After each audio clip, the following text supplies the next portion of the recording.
வணக்கம். எனது பெயர் ராஜாராம். நான் முன்னாள் மத்திய சுங்க இலாகா கண்காணிப்பாளர், மூவேந்தர் அரசு ஊழியர் கூட்டமைப்பினுடைய முன்னாள் மாநில தலைவர், தற்பொழுது மூவேந்தர் வழக்கறிஞர் சங்கத்தினுடைய தலைவர். என் இனமான சொந்தங்களாகிய மூவேந்தர் வழிவந்த மள்ளர்குடி மரபினரான பள்ளர், குடும்பர், மள்ளர் போன்ற அனைத்து உட்பிரிவுகளும் எங்களை சார்ந்ததே ஆகும். ஏன்னா சங்க இலக்கியங்களிலெல்லாம் எங்களுக்கு பள்ளர் என்ற பெயரும் உண்டு, மள்ளர் என்ற பெயரும் உண்டு. 16ஆம் நூற்றாண்டு பழனி அருகில் கண்டெடுக்கப்பட்ட கல்வெட்டில் பசவ குடும்பன் என்பவர் சொந்தமாக கண்மாய் வெட்டி மதகுகள் வைத்து நீர் பாய்ச்சி அந்த மதகுகள் வழியாக விவசாயம் செய்தது மட்டும் அல்லாமல் மற்றவர்களும் அதில் பயனடைய வேண்டும் என்று இந்த சேவை செய்தார் என்று பழனி கல்வெட்டில் வாயிலாக இன்று வரை நாம் தெரிந்து இருக்கிறோம். அதனால் அந்த குடும்பர் என்பது எங்களுடைய வரலாற்று பெயர்தான். அதற்கான ஆதாரத்தை நான் இந்த வீடியோவுடன் சேர்த்து அனுப்புகின்றேன். நான் இப்பொழுது சொல்ல வர வேண்டியது என்னவென்றால், பட்டியல் வெளியேற்றமும் அதன் படிநிலைகளும் பம்மாத்து வேலை என்ற தலைப்பில் தான் நான் இப்பொழுது பேசுகின்றேன். பட்டியல் வெளியேற்றம் என்பது அரசியல் சட்டத்தினுடைய 341வது பிரிவின்படி மாநில அரசு அதற்கான பரிந்துரையை மத்திய அரசாங்கத்துக்கு அனுப்பிச்சாதான் மத்திய அரசாங்கத்தின் அந்த பரிந்துரையின் பேரில் ஒரு குறிப்பிட்ட பட்டியல் பிரிவில் உள்ள ஒரு குறிப்பிட்ட சமூகத்தை வேறு எந்த பிரிவில் சேர்க்கணுமோ அதற்கான வேலையை செய்ய முடியும். உதாரணத்துக்கு சொல்ல வேண்டுமென்றால், இந்த மல்லர் எனும் தேவேந்திர குல வேளாளர்களை 1936 பட்டியலுக்குள் சேர்த்ததாக, எஸ்சி பட்டியலில் சேர்த்ததாக சொல்லுகின்றார்கள். அப்பொழுது 36ல் பிசிங்கிற மட்டும்தான் இருந்துச்சு. பட்டியல் பிரிவில் எம்பிசிங்கிறதெல்லாம் கிடையாது. எம்பிசிங்கிறதெல்லாம் மருத்துவர் டாக்டர் ஐயா ராமதாஸ் அவர்களுடைய சீரிய முயற்சியினால் உருவானதான் எம்பிசி என்ற பட்டியல். என்னை பொறுத்தளவில் இந்த பட்டியல் பிரிவில் உள்ள தேவேந்திர குல வேளாளர்களை எடுத்து வேறு எந்த பிரிவில் வைத்தாலும் எங்களுடைய உறவினர்களான வடக்கே உள்ள வன்னியர்களோடு சேர்ந்து மிகவும் பிற்படுத்தப்பட்ட ஒரு பட்டியலில் தான் சேர்க்க வேண்டும் என்பது கோரிக்கை.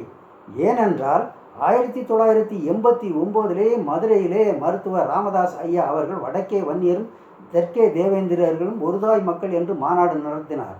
அது மாநாடு மட்டுமல்ல, ஜெனட்டிக்கலி இதுதான் ப்ரோவன் ஃபேக்ட். இங்கே உள்ள தேவேந்திரர்களும் வன்னியர்களும் ஆளை பார்த்தா அந்த ஜெனட்டிக்கலி ஒன்று போல தான் இருப்பாங்க.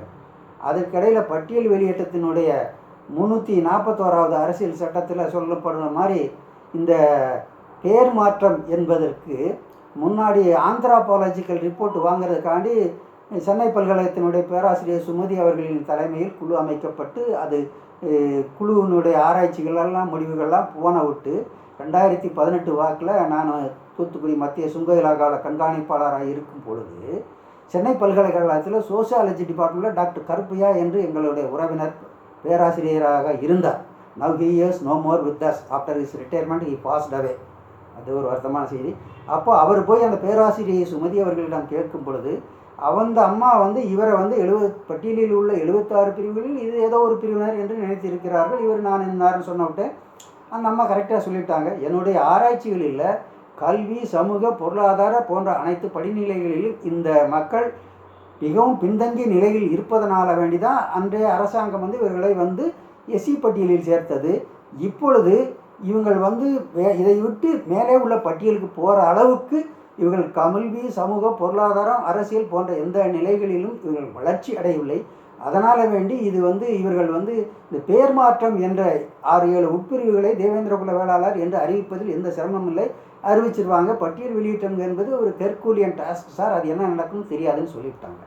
இது சம்பந்தமாக ஹன்ஸ்ராஜ் ஐஏஎஸ் தலைமையில் ஒரு குழு அமைக்கிறாங்க. அந்த குழுவிலேயே கரெக்டாக இவர்களை பெயர் மாற்றம் மட்டும் செய்யலான்னு சொல்லிட்டு வீணாக ஒரு பரிந்துரையை அனுப்பிச்சு அதில் சிவப்பு மைட்டு பச்சை மைட்டு கோடு போட்டு பெயர் மாற்றம் செஞ்சால் கூட இவங்க பட்டியலிலே தான் தொடருவார்கள் என்று அண்டர்லைன் பண்ணி எடுத்து அனுப்பிச்சிட்டாங்க. அதே மாதிரி பிஜேபியும் அதை இந்த பட்டியல் மாற்றத்துக்காக பாராளுமன்றத்தில் குரல் கொடுத்து பேசி செஞ்சு தேவேந்திரன் தொட்டால் தான் தேர் ஓடுங்கிற வரலாற்று உண்மைகள்லாம் பதிவு செஞ்சு அனுப்பிச்சு இது நிறைவேற்றி கொடுத்துட்டாங்க. அதற்காக வேண்டி பாரத பிரதமர் மோடிஜி அவர்களுக்கும் அதற்கு உறுதுணையாக இருந்த மத்திய உள்துறை அமைச்சர் அமித்ஷா அவர்களுக்கும் அதற்காக ஆவண செய்த அன்றைய மாநில அரசாங்கத்துக்கும் அதற்கு முன்பே அது சம்பந்தமாக பாராளுமன்றத்தில் எங்களுக்காண்டி குரல் கொடுத்த மாணிக்கம் தாகூர் எம்பி அவர்களுக்கும், அப்புறம் திமுக கட்சியைச் சேர்ந்த ஒரு எம்பி போன்றவர் அனைவருக்கும் நான் இந்த நேரத்திலே நன்றி சொல்ல கடமைப்பட்டுள்ளேன். பட்டியல் வெளியேற்றம் என்ற ஒன்றை அன்றைய ஆண்ட மாநில அரசும் மத்திய அரசும் நினைத்திருந்தால் அரை மணி நேரத்தில் அப்போயே நிறைவேற்றி காட்டியிருக்க முடியும்.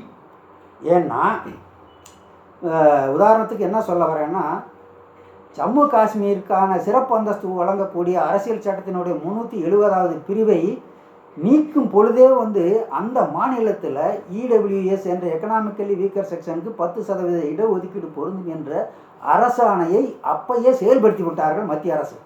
அது மாதிரி இந்த ரெண்டையும் பெயர் மாற்றத்தையும் பட்டியல் வெளியீட்டையும் ஒரே நேரத்தில் செய்ய நினச்சிருந்தா செஞ்சுருக்கலாம். அது செஞ்சிருந்தால் இன்றைக்கு வரைக்கும் நாங்கள் எங்கள் மக்கள் போன்றவர்கள்லாம் பட்டியல் வெளியேற்றம் பற்றி பேசி கொண்டு இருக்க மாட்டார்கள். அந்த பட்டியல் வெளியீட்டினால் ஏற்படக்கூடிய நன்மை தீமைகளை பற்றி, அதனுடைய சாதக பாதகங்களை பற்றி நான் சொல்ல வரல, கோரிக்கைகளை மட்டும் சொல்கிறேன். சாதக பாதகங்கள்லாம் அது மாநாடுகள் கருத்தரங்குகள் போன்று நடத்தி இது பண்ணால் தான் அதனுடைய இதுகள்லாம் வரும், அதனுடைய அவுட்கம் வரும். அதனால் வேண்டி அந்த பட்டியல் வெளியிட்டு அவங்க செய்யலை. இப்போ பார்த்தா கிட்டத்தட்ட 11 ஆண்டு காலமாக 2014 இந்த பட்டியல் வெளியேற்றம்ங்கிறது காணல் நீராகத்தான் இருக்கின்றது. இந்த பட்டியல் வெளியேற்றம் என்ற கோரிக்கை ஒரு சிலர் என்ன பண்ணுறாங்க, இந்த வாட்ஸ்அப்பில் பட சொல்கிறவங்களாம் 100 வருஷ கோரிக்கை, 50 வருஷ கோரிக்கை, 60 வருஷ கோரிக்கைன்னு எல்லாம் சொல்கிறாங்க. அதெல்லாம் கிடையாது. 1936 ஏதோ ஊரில் ஆம்பூரை தலைமையிடமாக கொண்டு ஏஜி சீனிவாசன் பிள்ளை என்பவர் இந்த சமூகத்தை சேர்ந்தவர் எங்களை ஆதி திராவிடர் என்று அழைக்கக்கூடாது என்று தான் கோரிக்கை வைத்தார். பட்டியல் வெளியிட்டதை பற்றி கோரிக்கையை வைக்கலை. ஏன்னா அந்த காலத்தில் வடக்கே வேங்கடம் முதல் தெற்கே கன்னியாகுமரி வரை மொழிவாரி மாநிலங்கள் பிரிக்காத பொழுது திருப்பதி, வேங்கடம் என்றால் திருப்பதி, தமிழகத்தோட மெட்ராஸ் பிரசிடென்சியோடு இருந்தது. அப்போது அவர் ஆம்பூரில் இருந்தார். அதற்கு பிறகு பட்டியல் வெளியேற்றம் என்ப கோரிக்கை தென் மாவட்டங்களில் ஆதிக்கலவரம் 1996 தீவிரமாக நடந்துக்கிட்டு இருக்கும் பொழுது குருசாமி சித்தார் அவர்கள் மத்திய அரசாங்கத்துக்கு கோரிக்கை வைத்து அதன் பேரில் 3 ஓய்வு பெற்ற நீதிபதிகளை வைத்து தமிழகத்தில் உள்ள சென்னையில் உள்ள அந்த பிற்படுத்தப்பட்டோர் நலத்துறையினுடைய அலுவலகத்தில் வைத்து கருத்து கேட்பு கூட்டத்துக்காக வேண்டி இங்கிலீஷ் ஹிண்டு பேப்பரில் ஒரு விளம்பரம் கொடுத்துருந்தாங்க. அந்த இங்கிலீஷ் ஹிண்டு பேப்பரினுடைய விளம்பரத்தை நான் எடுத்துகிட்டு அப்போயே இந்த மக்கள் பட்டியல் வெளியே 1996 முன்னாடி குருசாமி சித்தர் இந்த கோரிக்கையை வைக்கிறாரு. இதை பற்றி யாருமே பேசலை, என்ன நான் உட்பட. அப்பொழுது இந்த சமூகத்தினுடைய பிரபலியமாக இருக்கக்கூடிய ஒரு தலைவர்கிட்ட நான் தொலைபேசியில் சொல்கிறேன், அதெல்லாம் நடக்காது, நான் பார்த்துக்கிறேன்ட்டார். நாங்களும் அதே மாதிரி இருந்துக்கிட்டோம். அதுக்கப்புறம் அது அப்படியே கிடப்பில் போட்டாங்க. 2011 என்னுடைய தலைமையில் அரசு ஊழியர்கள் சார்பாக ராஜபாளையத்தில் ஒரு சமூக ஒற்றுமை மாநாடு நடத்தினோம். அப்போ கூட எங்கள் கோரிக்கையில் இந்த பட்டியல் வெளியேற்றம் வைக்கலை. 2017 அதற்கு பிறகு தான் பட்டியல் வெளியேற்றம்ங்கிறது வருது. இந்த ஆதி திராவிடர் என்று அழைக்கக்கூடாது என்ற கோரிக்கை ஏஜி சீனிவாசன் பிள்ளையில் காலத்திலேருந்து வருது. போடி கலவரத்துக்கு முன்னாடி நான் முதல் ரயில்வேயில் சென்னையில் வேலை பார்க்குறேன். அப்போ இந்த எம்ஜிஆர் ஆட்சி காலத்தில் முன்னாடி ஹரிஜன் வெல்ஃபேர் என்ற இதை மாற்றி ஆதி திராவிடர் நலத்துறைன்னு மாற்றுறாங்க. அப்போ எங்கள் சமூகத்தில் ஜிஏ அப்பன் என்ற ஒரு தலைவர் இருந்தார். இப்போ உள்ளவங்களுக்கெல்லாம் நிறைய பேருக்கு அது தெரியாது. அந்த ஜிஏ அப்பன் அப்போயே எங்களை ஆதி திராவிடர் அழைக்கக்கூடாதுன்னு சொல்லிட்டு எம்ஜிஆர்கிட்ட போராட்டமெல்லாம் பண்ணி பார்த்தார். அது நடக்கலை. அதனால் அது வேறு விஷயம். பட்டியல் வெளியேற்றங்கிற விஷயத்துக்கும் பெயர் மாற்றமும் அதற்கு பிறகு வந்தது. அப்போ 96 யாருமே கேட்கல. 2013 இந்த செந்தில் மல்லர் என்பவர் மண் உரிமை என்ற ஒரு இதழ் நடத்தினார். அந்த இதழை நான் படிச்சிருக்கேன். அதில் அவர் அந்த கோரிக்கையை அப்பயே வச்சார். அதன் பின்னர் 2006-7 தென்காசி அருகில் உள்ள மங்களாபுரம் என்ற இடத்தில் மாவீரன் பசுபதி பாண்டியன் அவர்கள் ஒரு மாநாடு நடத்தினார். அந்த மாநாட்டில் ஒரு சாமியார் பேசினார். அவர் பேர் சாது சிவா சாமியார் என்று சொன்னார்கள். அவர் மறவர் சமூகத்தை சார்ந்தவர் என்று மிகவும் அருமையாக பேசினார். அந்த மேடையில் இன்று பாட்டாளி மக்கள் கட்சியினுடைய பொதுச் செயலாளராக இருக்கக்கூடிய வடிவேல் ராவணன் என்பவர் ஒரு 10 பேப்பரை கையில் வச்சுட்டு இப்படியே வேவு பண்ணார். இந்த பேப்பர் என்னன்னு தெரியுமா? கொல்லம் நீதிமன்றத்தில் பள்ளர்கள் தான் பாண்டியர் என்ற தீர்ப்பு இதுதான் காப்பி அப்படின்னாரு. அப்போது பள்ளர் என்பவர் நாங்கள் தான், குடும்பர் என்றவரும் நாங்கள் தான். கொல்லம் நீதிமன்றத்தில் தீர்ப்பாக இருக்குது. மல்லர் என்பது தமிழ் இலக்கியத்தில் இருக்குது, அது நாங்கள் தான்.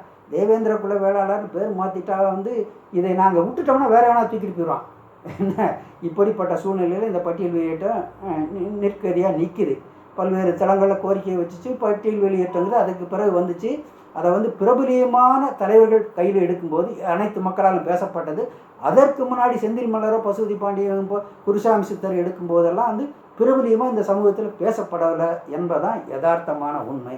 அதற்கு பிறகு பட்டியல் வெளியிட்ட என்ன நாயகன்னு சொல்லிட்டு இந்த கண்ணை வச்சுட்டு ஒரு பேர் வரும். அவர் அந்த ஒரு பேர் வைப்பாங்க. கருப்பாக இருக்கவனுக்கு வெள்ளைச்சாமிப்பாங்க, வெள்ளையாக இருக்கவனுக்கு கருப்பசாமின்னு பேர் வைப்பாங்க.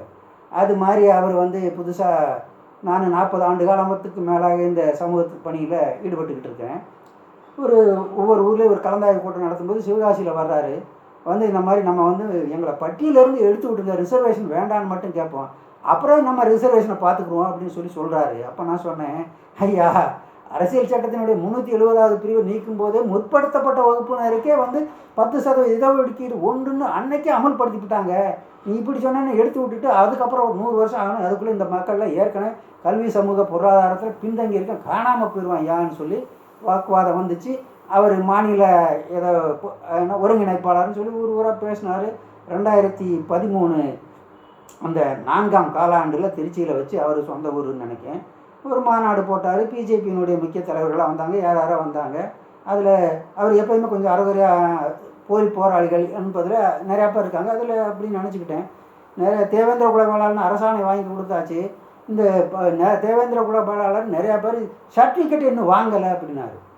இப்போ நான் அதில் ஒன்று சொல்ல விரும்புகிறேன். என்னென்னா, பள்ளிகள்லேயோ கல்லூரிகள்லேயோ படிக்கிறவங்களுக்கோ அல்லது அரசு வேலைக்கு போகிறவங்களுக்கோ தேவேந்திர குல வேளாளர் சர்டிஃபிகேட் இல்லைன்னா ஆன்லைனில் அதை ஏற்றி விட்டான். டிசி வாங்கினா ஆன்லைனில் தேவேந்திர குல வேளாளர்னு போட்டால் தான் டிசி வரும். பள்ளி டிசி, கல்லூரி டிசி தேவேந்திர குல வேளாளர்னு சர்டிஃபிகேட்டில் போட்டால் தான் டிசியே வரும்.